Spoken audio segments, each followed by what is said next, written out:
Hawaii has the lowest property tax rate in the entire United States. Seriously. Lower than Alabama, lower than Louisiana. On paper, it looks like a tax haven. But if you think you're coming here to live tax-free on a white sandy beach, oh my dear friend, we need to talk, because while the rate is low, the math is where they get you. Welcome to the paradise tax nobody puts in the brochure. Aloha, everyone. I'm Jason Wong, your Hawaii real estate expert. Today, we are demystifying the beast that is Hawaii property tax. First, the golden question. Why are our rates so low? Is the government just being nice? Well, no. Here's the fun fact to impress your friends at dinner. In most states, property taxes pay for schools. In Hawaii, the state pays for schools, not the county. So, your property taxes don't have to cover the entire education budget. But here is the catch, and write this down. A low tax rate on a multi-million-dollar cardboard box is still a lot of money. Our property values are sky high. So, 0.35% of a $2 million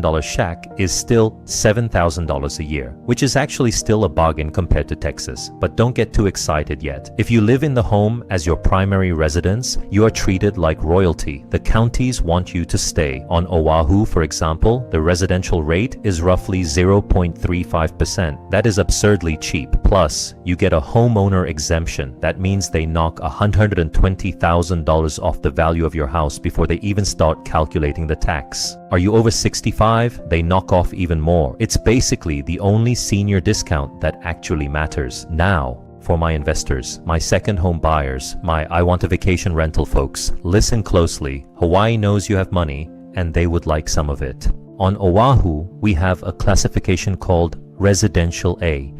If you buy a house for over $1 million, which, let's be honest, is basically a garage these days in most sought-after neighborhood, and you don't live in it full-time, your tax rate doesn't just go up, it skyrockets.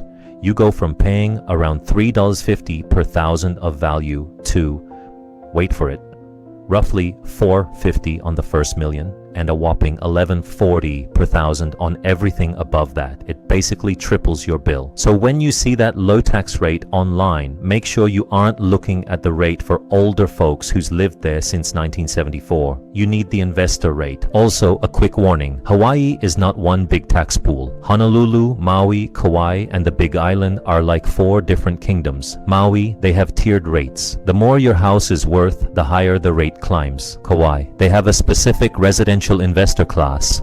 Big Island, they have their own specific agricultural rules. Do not assume the rules on Oahu apply to your condo in Maui. That is an expensive mistake. One last technical nugget. Assessments happen annually. October 1st is usually the magic date where they decide what your house is worth. If you think they're wrong, you can appeal, but you better have good data because the tax clerk does not accept vibes as evidence. So is Hawaii a tax haven? Yes, if you live here. Is it a tax trap? Yes.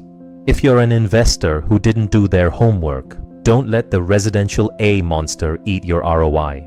If you want to run the numbers on a specific property or figure out which island has the best tax advantages for your situation, shoot me a message. I'm Jason Wong, helping you buy paradise without the financial hangover. Hit that like button if you learned something, and I'll see you in the next video. Aloha.